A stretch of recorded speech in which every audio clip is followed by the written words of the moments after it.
On peut le dire, la question de la défense de l'environnement est un sujet qui génère quelques tensions en Bretagne.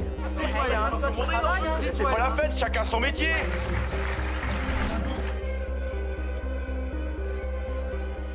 Deux dossiers sont particulièrement sensibles, la pollution des cours d'eau et les algues vertes. Commençons par les rivières et ruisseaux bretons. Selon le rapport 2019 de l'agence de l'eau Loire-Bretagne, à peine un cours d'eau sur 3 et moins d'un plan d'eau sur 10 se trouve dans un bon état écologique. Et près de la moitié dépasse les normes en pesticides. La situation est très alarmante en Côte-d'Armor et dans le Morbihan, où aucun plan d'eau n'est dans les normes.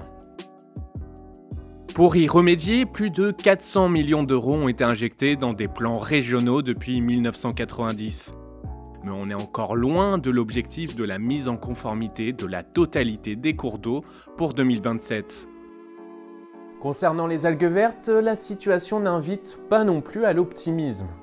On le sait, les marées vertes sont causées par le déversement dans les cours d'eau de nitrates issus de l'agriculture. Or, le Sénat juge que les actions de lutte menées depuis 20 ans demeurent très largement insuffisantes.